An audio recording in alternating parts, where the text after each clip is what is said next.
Welcome to School RecordKeeper Alternative Education version. Because we already have another video which talks about the very specific details of the School RecordKeeper product, this video will cover specifically the changes made to our standard School RecordKeeper that constitutes what alternative education version is. This version focuses around the teacher. In the alternative education schools, the teacher is working more direct with the students, and there isn't this classroom environment with many students to one teacher. So the software is devised for the teachers to become more involved with the software. Our standard School RecordKeeper is more for administrative staff to record who's enrolled in what classes, and many times the teacher does not become involved with the software until the final grade is posted. Whereas in this version, all the staff and teachers of a school log in on a daily basis and interact with the software. Now, right now, I'm going to act like I'm this teacher, Gary Miller. Now, I'm looking at my own screen, and when I log into the software, this is where I begin my day. Now, today I'm in a different mood, so I'm going to actually choose another theme. So let's go for something a little more lively. I'm going to switch to the clown theme, setting my default, and let's set this for right now. Now, I have something a lot nicer for me to look at during the day, since I'll be looking at this all day. The main changes come in our personnel area in our first 4 tabs here in our area. First step is we have a list of students.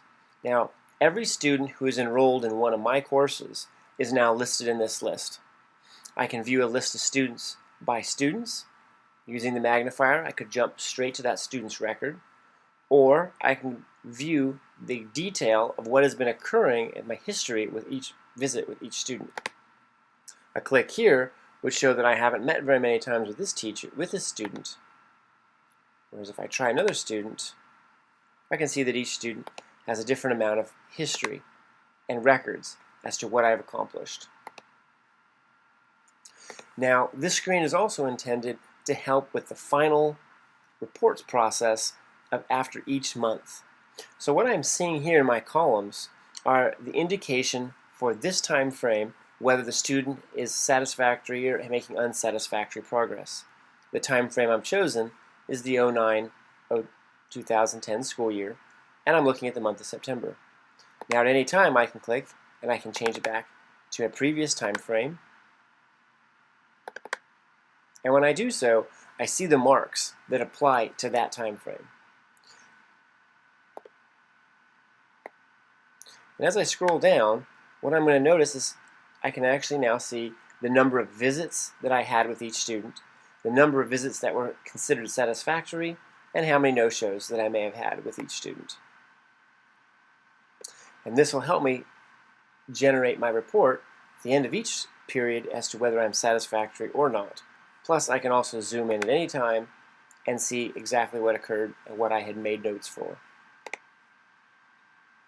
Second thing is a course screen. This shows me my courses as a teacher, and I can jump to any one of my courses at a click, and down here I can see packet assignments. I can set it up for each of my courses, and these defaults show up for each of my students when they get enrolled in my class.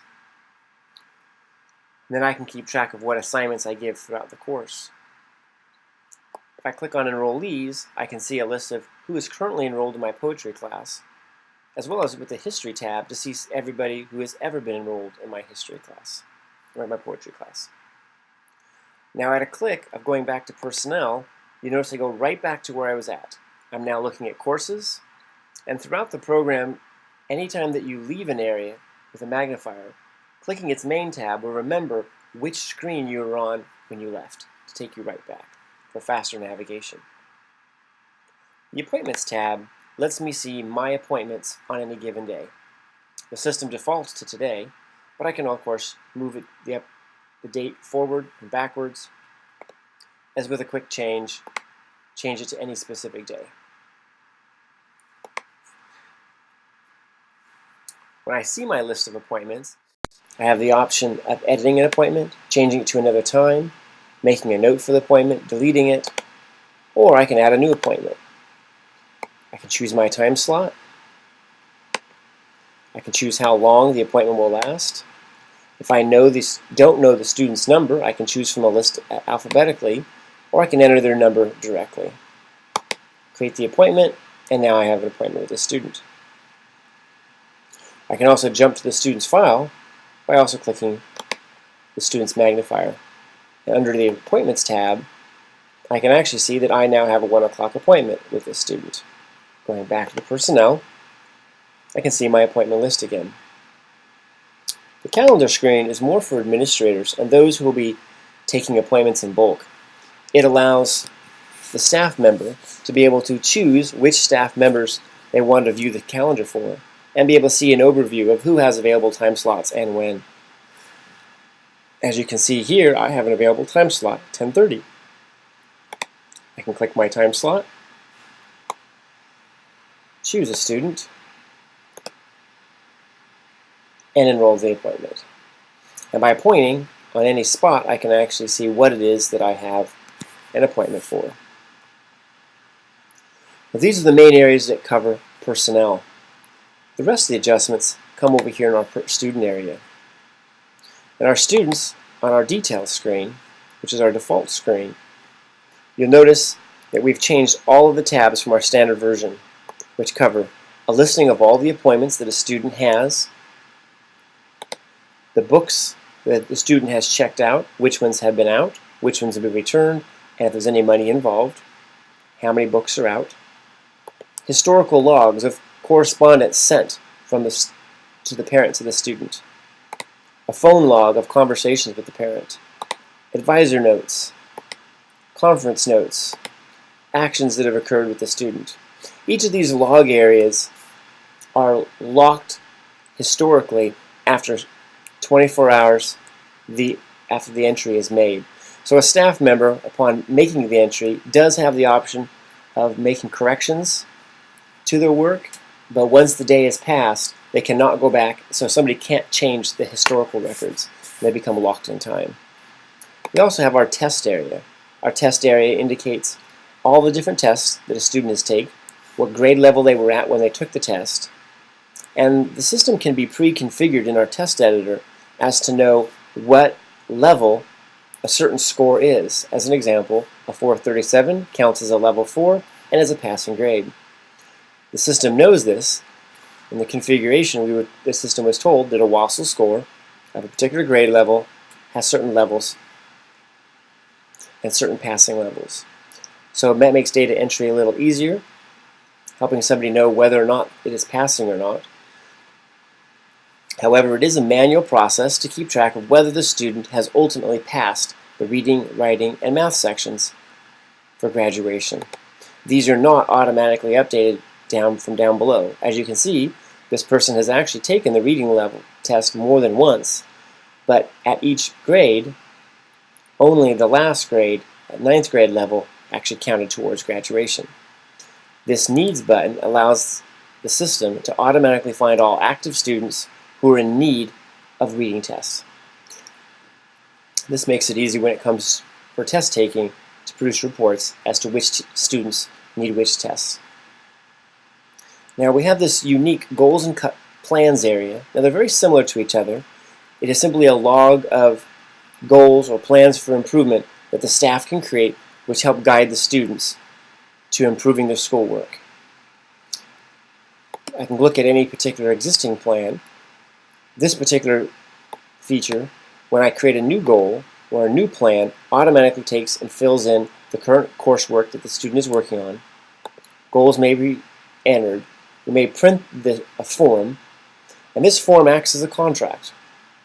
The school designed this particular form, and so for your school, we could either modify its functions, modify its print to meet your school's specific needs.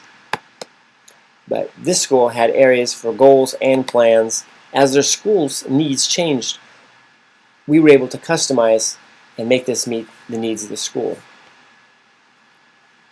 As with all of our RecordKeeper products, we change these products to meet your school's specific needs.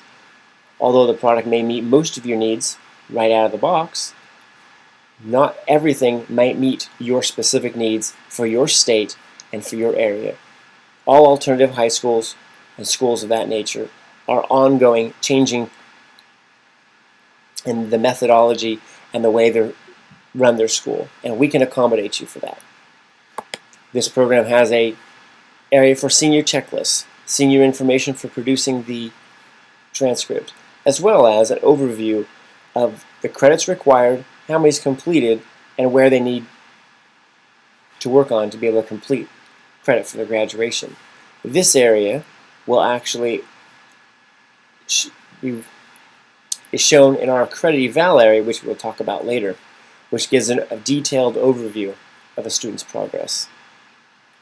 A student's schedule is different from a standard student schedule in that in this program really everything starts from the AEP. The AEP is the point in which we start at the beginning of the school year planning the courses that a student might take throughout that year. He may or may not complete the courses listed here. But as you can see, the person who did the planning had aimed for a projected start and a projected end and created this list of courses. The system sorts the classes by their projected start date and shows whether the student has currently been enrolled in the class or whether the class is still in the planning phase. Only the enrolled courses are considered the active courses under their standard list of courses. Once a course is completed, however, it will get transferred to the completed area or a withdrawn area. But I'm right now interested in just the current courses. If a teacher is sitting down for the very first time with a student, they'll be going to the AEP area to find the course that they're meeting with a student for. So let's say I'm meeting with my biology teacher. So I want to begin this course with the student, so as the teacher, I'm going to click the biology class, and I can make a note. Gave first packet and assignments. Once I am done, I can close the class. Once I have closed the class, the status of the biology class now is changed to enrolled, and it now will appear under my standard list of courses. From here on out, I will be able to meet with my teachers, click this, and continue to have notations every time I meet with the teacher. Once I've completed the course, the teacher will then mark the course as completed, enter a grade, and then the class is done. If I mark the class as completed, and I do skip it because I do not have a final grade at this point, the biology class is still listed as complete, and I can come in later and add the letter grade to the class. Once it is graded, it then drops off this list, and then it shows here under our completed class. But notice that it's still listed here until I gave it a grade, because I need to keep the class in the view of the teacher. So the teacher and those who are working with the student know that this course, although completed, is still pending a grade. When it comes to the end of the